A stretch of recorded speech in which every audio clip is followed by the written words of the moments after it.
Hello everyone, welcome to कौशल जी के classes. जितने भी विद्यार्थियों का डीएलएड फर्स्ट सेमेस्टर का एग्ज़ाम है वो सभी लोग आप लोग इस चैनल के साथ में जुड़ सकते हैं और प्रीवियस ईयर पेपर की अपनी तैयारी कर सकते हैं।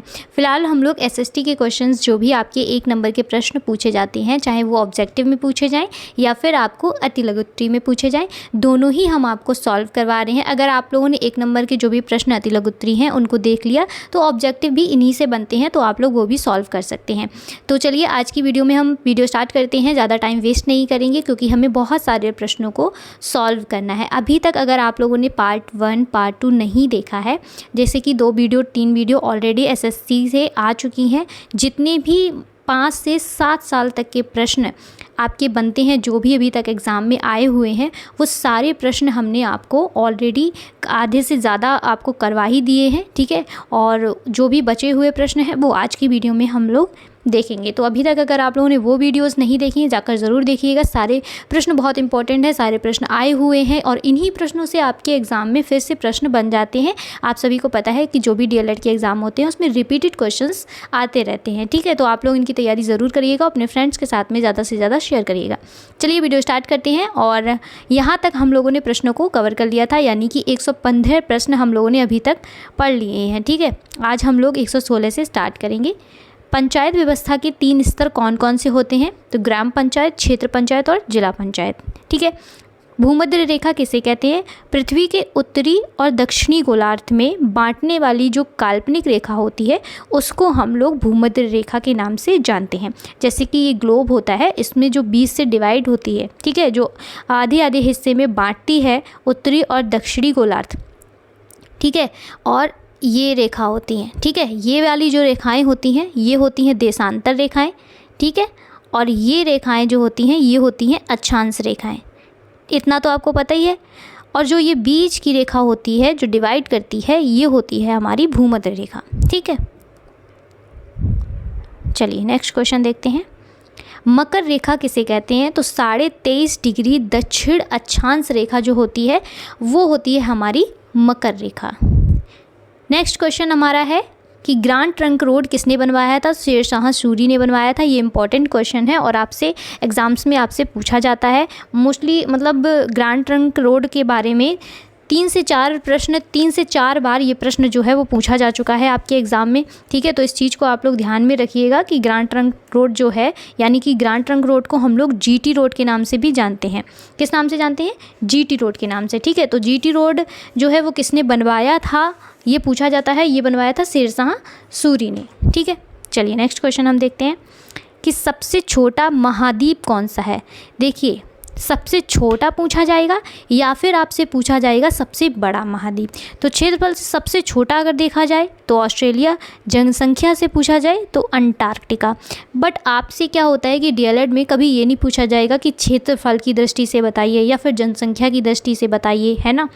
तो आपको सीधा सीधा यही पूछा जाएगा कि सबसे छोटा महाद्वीप बताइए, तो आपको ऑस्ट्रेलिया ही लगाना है, ठीक है। सबसे बड़ा पूछा जाएगा तो एशिया महाद्वीप, ठीक है। चलिए नेक्स्ट क्वेश्चन आपका है कि पृथ्वी पर अधिकतम सूर्यताप कहाँ मिलता है? तो भूमध्य रेखा के समीप जो आपको सूर्यताप है वो सबसे अधिक मिलेगा। पंचायत व्यवस्था कितने स्तर पर कार्य करती है? तो ये 3 स्तरों पर कार्य करती है, जैसे कि अभी हमने ऊपर पढ़ा, ठीक है, ग्राम पंचायत और ये सब। नासा का पूरा नाम लिख लीजिए, नोट कर लीजिए। और मैं आपसे हमेशा बोलती हूँ जितने भी इंपॉर्टेंट क्वेश्चंस हैं या फिर जो भी मैं आपसे बोलती हूँ कि मोस्ट इंपॉर्टेंट है, बहुत बार एग्जाम में आया है, सारे नोट डाउन साथ में करते जाइएगा, ठीक है।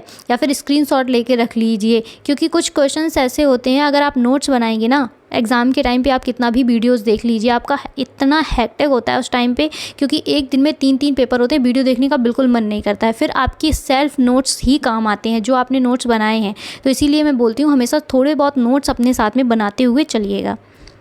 चलिए नेक्स्ट क्वेश्चन देखते हैं कि स्वशासन से आप क्या समझते हैं? केंद्रीय शासन द्वारा प्रदत्त अधिकारियों का स्थानीय शासन द्वारा प्रयोग ही स्वशासन कहलाता है। हड़प्पा सभ्यता के प्रमुख देवी देवता कौन थे? देवी देवता जो हैं वो बहुत पूछे जाते हैं, ठीक है। तो आप लोगों को देवी देवता ज़रूर याद रखने हैं कि हड़प्पा की सभ्यता में देवी देवता, कौन से देवी देवता का पूजन किया जाता था।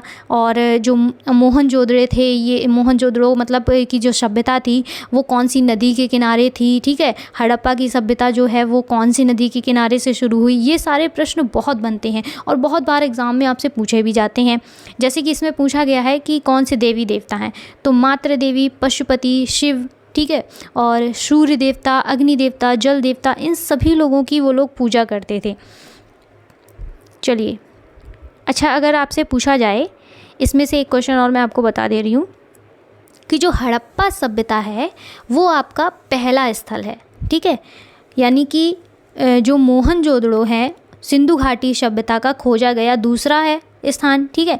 अगर आपसे पूछा जाए कि सिंधु घाटी सभ्यता का खोजा हुआ पहला जो स्थान है वो कौन सा है, तो वो आपका हड़प्पा होगा, ठीक है। कौन सी सभ्यता होगी? हड़प्पा, ठीक है।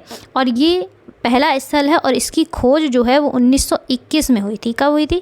1921 में खोज हुई थी। और ये खोज हुई थी तो ये कहाँ था? रावी नदी के किनारे, ठीक है। कौन सी नदी? ये चीज़ याद रखना बहुत इम्पॉर्टेंट है, नोट कर लीजिए आप लोग। रावी नदी के किनारे है। और इसकी खोज किसने की थी? अगर आपसे पूछा जाए कि हड़प्पा सभ्यता की जो खोज है वो किसने की थी, तो ये खोज की थी दयाराम साहनी। किसने की थी? दयाराम साहनी ने की थी, ठीक है। ये सिंधु सभ्यता का पहला स्थल है। सबसे पहले तो आपको ये याद रखना है, सबसे पहला स्थल जो है वो हड़प्पा सभ्यता है। और ये 1921 में रावी नदी के किनारे इसकी खोज की गई थी और दयाराम साहनी जी ने हड़प्पा सभ्यता की खोज की थी। इनके जो देवी देवता हैं वो मातृ देवी हैं, पशुपतिनाथ हैं, और सूर्य देवता, अग्नि देवता, जल देवता, इन सभी को ये लोग पूजते थे, ठीक है। इतनी चीज़ याद रहेगी ना। चलिए, नेक्स्ट क्वेश्चन देखते हैं कि सिंधु और वैदिक सभ्यता में अंतर लिखिए। देखो, जो सिंधु सभ्यता थी वो नगरीय थी। कैसी सभ्यता थी? अगर आपसे अंतर लिखने को आए, आप ऐसे नहीं लिखिएगा, जब भी अंतर आया करे तो ऐसे लिखना, ठीक है। मैंने यहाँ पर लिख दिया है, बट आप लोग ऐसे नहीं लिखना। सिंधु सभ्यता यहाँ लिखना, यहाँ डालना सिंधु सभ्यता, ठीक है, और यहाँ डालना वैदिक। इस तरीके से आपको एग्ज़ाम में लिखना है जब भी किसी भी चीज़ के लिए अंतर पूछा जाए। साइंस में अगर आपसे पूछा जा रहा है कि सजीव और निर्जीव में अंतर बताइए, तो भी आपको ऐसे ही लिखना है। तो यहाँ पर आपको सबसे पहले लिखना है क्या, कि ये सभ्यता जो है, सिंधु सभ्यता जो है वो नगरीय थी, ठीक है। सिंधु सभ्यता कैसी थी? नगरीय। एक सेकेंड, हाँ, चलिए। और वैदिक सभ्यता कैसी थी? ये ग्राम प्रधान थी, ठीक है। यहाँ पर मूर्ति पूजन जो है उसको महत्व दिया जाता था सिंधु सभ्यता में, और यहाँ यज्ञ कर्मों पर ध्यान दिया जाता था, देव पूजा ज़्यादा होती थी, ठीक है।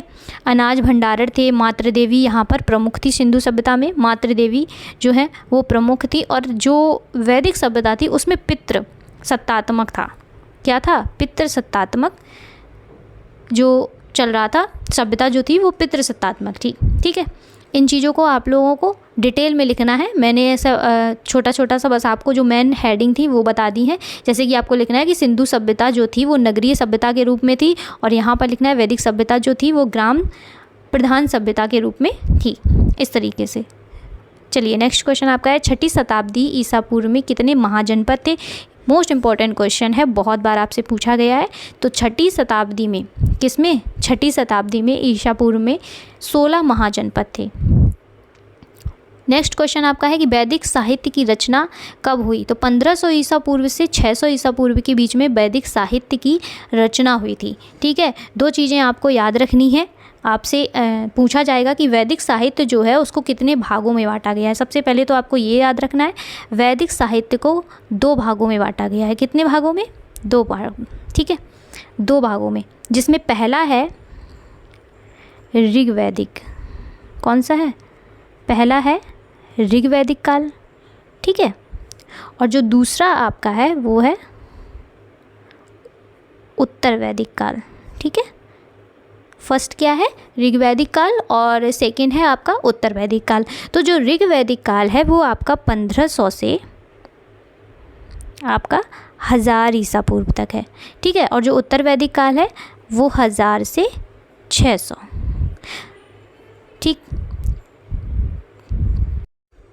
ठीक है। तो और टोटल इसमें पूछा गया है, इसीलिए आपको टोटल लिखना है। अगर आपसे पूछा जाता कि वैदिक साहित्य में ऋग्वैदिक काल की रचना कब हुई थी या कब से कब तक के बीच में रही है, तो आपको लिखना था कि 1500 से 1000। लेकिन आपसे पूरा वैदिक काल ही पूछा गया है, वैदिक साहित्य ही पूछा गया है, तो वैदिक साहित्य की जो रचना है वो 1500 से 1600 ईसा पूर्व के बीच तक रही है। ठीक है, बस इसको 2 भागों में बांट दिया गया था, ऋग्वैदिक में और उत्तर वैदिक काल में। जो ऋग्वैदिक काल था उससे हमें ऋग्वेद, इसमें जो वैदिक काल है इसी से हमें वेद की रचना हुई थी। आपको पता है ना कि 4 प्रकार के हमारे वेद होते हैं, है ना। तो जो ऋग्वैदिक काल था उससे हमें क्या मिला, ऋग्वेद मिला। क्या मिला, ऋग्वेद। ये हमारा सबसे प्राचीन वेद है और ये हमें मिला है ऋग्वैदिक काल से। उत्तर वैदिक काल से बाकी के जो आपके 3 वेद हैं, सामवेद, यजुर्वेद और अथर्ववेद, वो हमें किससे मिले हैं, उत्तर वैदिक काल से। चलिए नेक्स्ट क्वेश्चन आपका है, मैंने इसी वैदिक काल से आपको इतनी इन्फॉर्मेशन दे दी है, जो भी आपके एग्ज़ाम में आती है वो सारे क्वेश्चंस आपको मैंने इसी में बता दिए हैं। ठीक है, सिकंदर ने भारत पर आक्रमण कब किया था, तो 326 ईसा पूर्व में किया था। जैन धर्म के 5 अणु ग्रंथ बताइए। देखिए जैन धर्म, कल के वीडियो में मैंने आपको बहुत ही डिटेल में बता दिया था कि जैन धर्म जो है वो 24 तीर्थकर थे। ठीक है, जैन धर्म में कितने तीर्थकर थे, 24 तीर्थकर थे, जिसमें से जैन धर्म के जो प्रवर्तक हैं वो हैं ऋषभदेव, जिनको आदिनाथ के नाम से भी जानते हैं। कौन है, ऋषभदेव। ठीक है, सॉरी यहाँ पर देव होगा। ठीक है, क्या कौन है, ऋषभदेव हैं जैन धर्म के प्रवर्तक, अगर आपसे पूछे जाते हैं। और उसके बाद जो ये 4 साहित्य हैं, अहिंसा, सत्य, अस्तेय और अपरिग्रह, ये आपके जो हैं वो पार्श्वनाथ जी ने दिए हैं, जो आपके 23वें तीर्थकर थे। और जो 24वें तीर्थकर हैं महावीर स्वामी जी, उन्होंने ये ब्रह्मचर्य एक आपका अणुग्रंथ दिया है। तो टोटल कुल मिलाकर आपके 5 अणुग्रंथ हैं जैन धर्म के, जो आपके अहिंसा, सत्य, अस्तेय और अपरिग्रह और ब्रह्मचर्य हैं, जिसमें सबसे नया कौन सा है, ब्रह्मचर्य। ठीक है, जो 24वें तीर्थकर रहे हैं हमारे महावीर स्वामी, उन्होंने दिया है। और ये 4 दिए हैं पार्श्वनाथ जी ने। तो ये चीज़ आपको याद रखनी, कल की वीडियो में भी मैंने आपको बताई थी अच्छे से डिटेल में। जिन भी विद्यार्थियों ने नहीं देखी है वो जाकर वहाँ पर देख सकते हैं। बौद्ध धर्म का मूल आधार क्या है, तो ये इनका मूल आधार है अहिंसा। मोस्ट इंपॉर्टेंट क्वेश्चन है, बहुत बहुत बहुत बार आपके एग्जाम में पूछा गया है। नेक्स्ट क्वेश्चन है, नगर पंचायत कितने वर्षों के लिए बनती है, तो 5 वर्षों के लिए बनती है। नगर निगम के अध्यक्ष को क्या कहते हैं, तो महापौर या मेयर कहते हैं। कृषि का आरंभ किस काल में हुआ था, तो कृषि का जो आरंभ है वो नवपाषाण काल में हुआ था। अब कृषि के साथ साथ में एक और पूछा जाता है, वो भी ध्यान में रखिएगा कि पहिए का आविष्कार किस काल में हुआ था, तो ये भी आपका नवपाषाण काल में ही हुआ था। नेक्स्ट है, मेसोपोटामिया किस भाषा का शब्द है, तो ये यूनानी भाषा का शब्द है। चलिए नेक्स्ट क्वेश्चन आपका है, हर्यक वंश की स्थापना किसने की थी, तो हर्यक वंश की स्थापना की थी बिंबिसार ने। और हर्यक वंश के बारे में मैं आपको एक चीज़ बताना चाहती हूँ कि जो हर्यक वंश है वो आपका पहला राजवंश है। वो क्या है, वो पहला, ठीक है, पहला राजवंश है। ठीक है, ये हर्यक वंश जो है वो पहला राजवंश है। और जो बिंबिसार हैं उन्होंने 544 ईसा पूर्व में इसकी जो है हर्यक वंश की स्थापना की थी। और इनकी हत्या इनके ही बेटी, ये बहुत पूछा जाता है, ठीक है, बिंबिसार की हत्या इनके ही बेटे अजातशत्रु, जिसका नाम क्या था, इनके बेटे का नाम था अजातशत्रु। तो बिंबिसार जो है इनके बेटे का नाम है अजातशत्रु, और अजातशत्रु ने अपने पिता की हत्या कर दी थी। क्यों, राजगद्दी के लिए। तो ये जो है, ये जो वंश है, इसको हम लोग पितृ हत्या वंश के नाम से भी जानते हैं, क्योंकि पहली बार किसी पुत्र ने अपनी राजगद्दी के लिए अपने पिता की हत्या कर दी थी। ठीक है, इतना याद रहेगा ना। चलिए नेक्स्ट क्वेश्चन देखते हैं, मोस्ट इंपॉर्टेंट क्वेश्चन है। जब भी मैं बोलूँ मोस्ट इंपॉर्टेंट क्वेश्चन है, उसको थोड़ा सा ध्यान से देखा करिए आप लोग। पैगोडा क्या है, पैगोडा एक प्रकार का बौद्ध मंदिर है या बौद्ध स्मारक भी आप इसको कह सकते हैं। ठीक है, ये एक बौद्ध स्मारक है जो आपको नेपाल, चीन, कोरिया, इन सभी देशों में देखने को मिल जाएगी। अच्छा, पैगोडा के बारे में एक चीज़ और बता दूँ कि इसको हम लोग शांति, क्या होता है, शांति का स्तूप, शांति का स्तूप के नाम से भी जानते हैं। ठीक है, इस चीज़ को ध्यान में रखिएगा। अगर एग्जाम में पूछा जाता है कि शांति का स्तूप के नाम से किसको जानते हैं, तो पैगोडा को। नेक्स्ट क्वेश्चन आपका है कि भारत में जनसंख्या वृद्धि के कारण 2 कारण हैं जो जरूर पूछे जाते हैं, एक साक्षरता का अभाव, दूसरा परंपरा विचारों का अभाव। बाकी आप लोग बहुत सारी चीज़ें लिख सकते हैं जो भी आपको समझ में आती हैं। राष्ट्रगान की रचयिता कौन है? रविंद्रनाथ टैगोर। राष्ट्रगीत की रचयिता कौन है? बंकिम चंद्र चटर्जी। वायुमंडल पृथ्वी से क्यों जुड़ा है? आप सभी को पता है ना, क्यों जुड़ा है बताइए? पृथ्वी के आकर्षण बल के कारण, ठीक है। तो आज हम लोग आज की वीडियो जो है उसमें 15 मिनट की वीडियो ऑलरेडी हो चुकी है। तो नेक्स्ट वीडियो में हम थोड़े से जो भी बचे हुए क्वेश्चंस हैं वो हम नेक्स्ट वीडियो में कराएंगे। अगर आप लोग चाहते हैं कि आज ही करा दें, वैसे ज़्यादा क्वेश्चन बचे नहीं है, चलिए आज ही की वीडियो में थोड़ा सा फिनिश कर देते हैं। थोड़ी सी लंबी हो जाएगी तो परेशान मत होइएगा, बस थोड़े से क्वेश्चन और रह गए हैं, क्यों फालतू में नेक्स्ट एक और वीडियो बनानी पड़ेगी, है ना। तो इसी में आप लोग कवर कर लीजिए, आप लोगों की थोड़ी सी लंबी हो जाएगी, थोड़ा सा स्पीड फास्ट करके देख लीजिएगा। चलिए नेक्स्ट क्वेश्चन आपका है, 10 क्वेश्चन ऑलमोस्ट और होंगे बस, कि हाइडेस्पीस जो है वो झेलम यानी कि इसका युद्ध क्या है? तो सिकंदर और पोरस के बीच में हुआ था इसका युद्ध।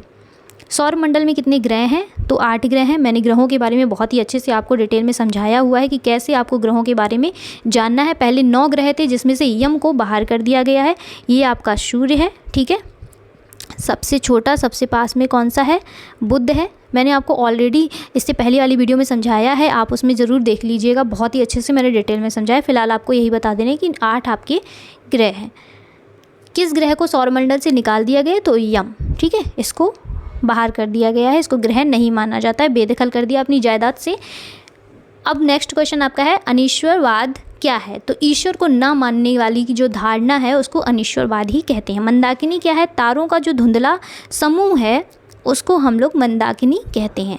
आकाशगंगा क्या है? हमारी पृथ्वी जिस मंदाकिनी में स्थित है उसे आकाशगंगा कहते हैं, यानी तारों के समूह में स्थित है ना। क्षुद्र ग्रह क्या है? तो मंगल और बृहस्पति की कक्षाओं के बीच जो छोटे छोटे पिंड होते हैं उनको हम लोग क्षुद्र ग्रह कहते हैं। और मंगल और बृहस्पति जो है इसमें बहुत सारे क्षुद्र ग्रह पाए जाते हैं, ठीक है, जिनको उल्का पिंड भी कहते हैं। चलिए, सिकंदर किसका शिष्य था? सिकंदर जो है वो अरस्तु का शिष्य था। क्वेश्चन आता है, बहुत बार आया हुआ है। सिकंदर के सेनापति का नाम क्या था? तो सेल्यूकस निकेटर। मोहनजोदड़ो की खुदाई के जनक कौन थे?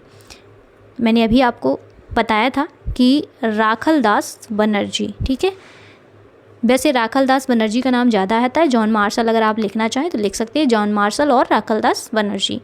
पिरामिड का आशय क्या है? मिस्र के राजाओं के मकबरे जो होते थे उनको पिरामिड कहा जाता था। फ़राओ किसे कहते हैं? तो मिस्र के सम्राट को फ़राओ के नाम से जानते थे, ठीक है। नेक्स्ट और आज का लास्ट क्वेश्चन आपका है कि मम्मी का जो संबंध है वो किस सभ्यता से है? तो मिस्र की सभ्यता से मम्मी का संबंध है। अब मम्मी होता क्या है ये भी जान लीजिए। मम्मी 1 नंबर के प्रश्न में 1 नंबर का क्वेश्चन आपसे पूछा जाता है कि मम्मी से आप क्या समझते हैं, मम्मी क्या होता है, ठीक है, घुमा फिरा के आपसे पूछा जाता है। तो मम्मी क्या है? देखिए, मम्मी जो होता है वो मृत शरीर जो होता है उस पर एक विशेष प्रकार का लेप लगाकर उसे सालों तक जो सुरक्षित रखते हैं उसको हम लोग मम्मी कहते थे, ठीक है। हम लोग क्या, उसको मिस्र की सभ्यता में मम्मी कहा जाता था, ठीक है। तो ये थे आज के कुछ प्रश्न। और कौशल जी की क्लासेस पर जो भी विद्यार्थी पहली बार आए हैं चैनल को सब्सक्राइब ज़रूर कर लीजिएगा, बेल आइकन दबाइएगा। एक चीज़ ज़रूर बोलना चाहूँगी, अगर आपको आज की वीडियो अच्छी लगी हो तो एक लाइक करके ज़रूर जाइए, एक कमेंट, छोटा सा कमेंट ज़रूर करिएगा। आपका एक कमेंट बहुत मोटिवेशन देता है। अच्छे से अच्छे वीडियो लाने की मैं कोशिश करूँगी, जो भी आपका कंटेंट है वो भी आपको देने की पूरी कोशिश करूँगी। फिलहाल आज की वीडियो में इतना ही, मिलते हैं नेक्स्ट वीडियो में, तब तक के लिए नमस्कार।